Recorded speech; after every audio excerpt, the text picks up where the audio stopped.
C'est un réel plaisir de vous retrouver sur Medi 1. Soyez les bienvenus dans l'invité de la rédaction. Histoire d'amour, une incarcération à tort qui détruit toute une vie, mêlée de l'abandon des personnes qu'on aime. Et la célébrité au détriment des autres, ce sont là les tableaux que peint Sekai Jarrell, un jeune écrivain. Dans cet entretien, nous parlerons des réalités décrites dans son œuvre intitulée Amour sans timbre. Bienvenue Sekai Jarrell. Merci beaucoup, monsieur. Dans l'œuvre que vous avez écrite, on voit la première de couverture, un fond noir, et le titre est en rouge. Alors qu'on parle d'amour, pourquoi ce fond noir, Sekai Jarrell? Ici, j'ai voulu faire un contraste d'amour et de drame. Vu que l'histoire, d'abord, c'est basé sur une histoire d'amour, mais qui vit au drame. Et ce contraste-là, avec ce contraste, je voulais créer quelque chose de nouveau. D'accord, et là vous parlez d'amour sans timbre. Oui. Le timbre, quel est son rôle ici? Déjà, le timbre, c'est un sticker qui certifie une lettre. Avec le timbre, on sait d'où vient la lettre et d'où part la lettre. D'accord. Mais si ici on a un amour sans timbre, on a ici un amour qui n'est pas certifié, un amour sans preuve, un amour sans fondement. D'accord, les personnages principaux ici, c'est Amanda et Hatzel. Qu'est-ce qui se passe? Parlons de drame. Parce que dans l'œuvre, vous décrivez que Hatzel se retrouve sur une scène de crime. Déjà, on a deux jeunes fiancés, Oui. Amanda et Hatzel, qui vont bientôt se marier. Maintenant, Hatzel, à l'enterrement de sa vie de jeune garçon, il tombe par malchance sur une scène de crime. Voulant aider même la personne qui est par terre, il voit... Il est finalement accusé. Voilà. En voulant apporter son aide, on le retrouve sur la scène de crime, le sang en main, et rien n'y fit, il se retrouve... Toutes les preuves l'accusaient, sur le coup, toutes les preuves l'accusaient. Du coup, il se retrouve en prison. Pour 10 ans. Pour 10 ans. Une vie gâchée. Oui, 10 ans. Maintenant, il y a un choc au niveau de sa fiancée, et lui aussi. Sa fiancée ne vient pas le voir. Oui. Pour garder le contact avec elle, il lui écrit constamment des lettres. Mais pourquoi cette fiancée ne vient pas lui rendre visite? Il a été abandonné de tous, même sa fiancée. Sa fiancée, elle refusait constamment d'accepter la situation. Parce qu'elle se disait que si elle partait le voir, c'est comme si tout ce qui est arrivé était réellement arrivé. Pourtant, elle, dans sa tête, elle se disait que c'était un cauchemar, qu'elle allait se réveiller. Est-ce qu'elle croyait vraiment en son fiancé, en son innocence? Elle savait que même pendant une interview, elle a dit qu'il n'était pas capable de tuer une mouche. Donc tout ce qui se passait, c'était une mise en scène pour elle. Du coup, elle attendait constamment qu'il revienne. Et c'est dans cette attente-là, une chose éternelle qu'elle n'est pas avertie. Et Hatzel, il ne tarit pas en écriture de lettres pour avoir les nouvelles de Amanda. Hatzel, dans ses lettres, il lui écrit pour lui donner de lui ses nouvelles, pour prendre d'elle ses nouvelles, lui ont rappelé leur histoire passée, ce qui a fait qu'ils se sont rencontrés et comment ils en sont arrivés là. Et il lui donne des mots d'encouragement pour pouvoir l'attendre. Comme ça, à sa sortie, ils pourront continuer leur amour qui a été interrompu par ce drame. D'accord, avant de continuer l'histoire, quels sont les faits que vous traitez, les faits de société que nous rencontrons en Afrique et même ailleurs dans votre œuvre? Déjà, dans l'œuvre, je traite deux faits. Il y a la trahison et puis le plagiat. D'accord, la trahison.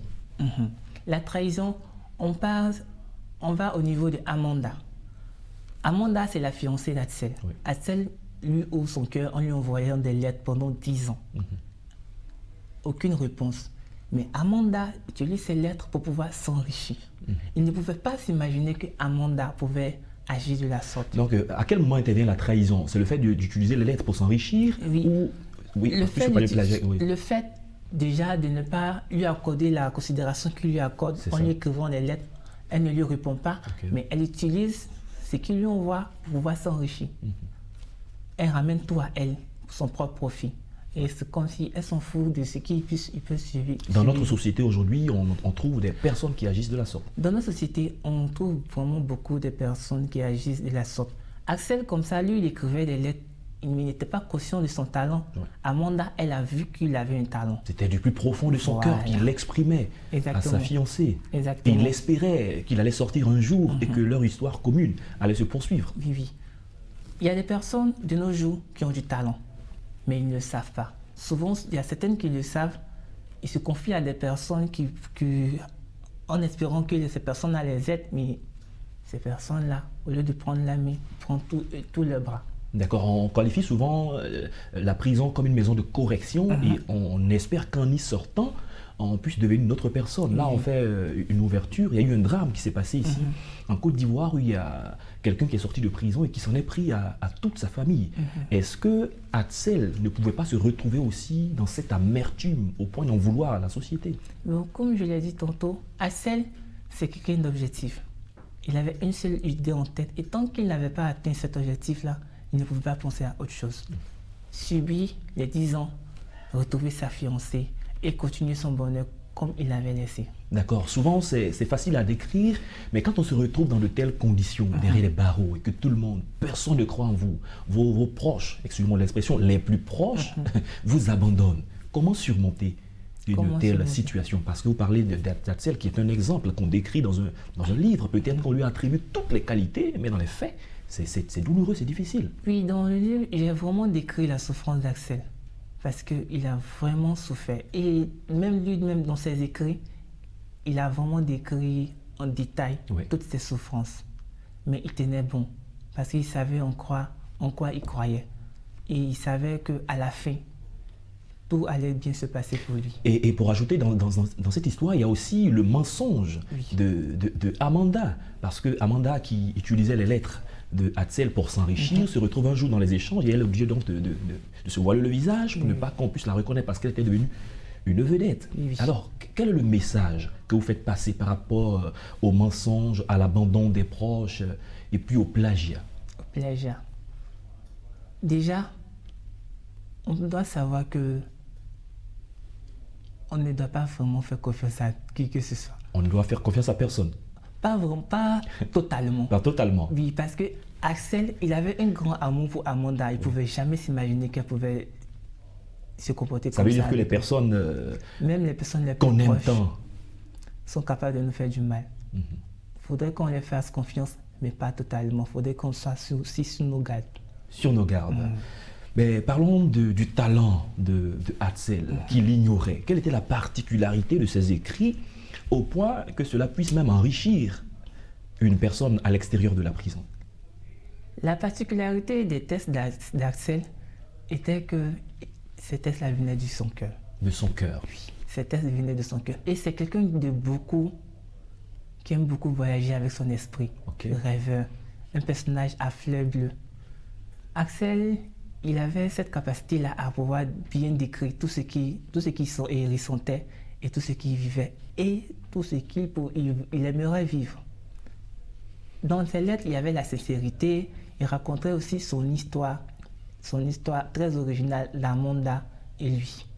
C'est tout ça que Amanda a vu et elle s'est dit, mais ça c'est vraiment... Parce que de base, c'était des lettres. Oui. Pour pouvoir les conserver, Amanda a décidé de toutes les saisir. Et c'est à la fin qu'elle a vu que c'est vraiment quelque chose de... Si elle a le temps de saisir, ça veut dire qu'elle pourra avoir le temps aussi d'envoyer les lettres. Voilà. Retour. Du coup, elle a commencé à faire des recherches. Et maintenant, elle est partie déposer ça dans une maison d'édition et ils ont vu que c'était vraiment un chef-d'œuvre. Je pense que nous sommes en train d'aller vers la fin de l'émission, mais il y a un autre aspect qui est très important. Vous avez parlé de la confiance, mais le choix même de la fiancée, est-ce que c'est un aspect que vous abordez? Parce que Atsel, on pourrait dire que finalement, c'est un mauvais choix.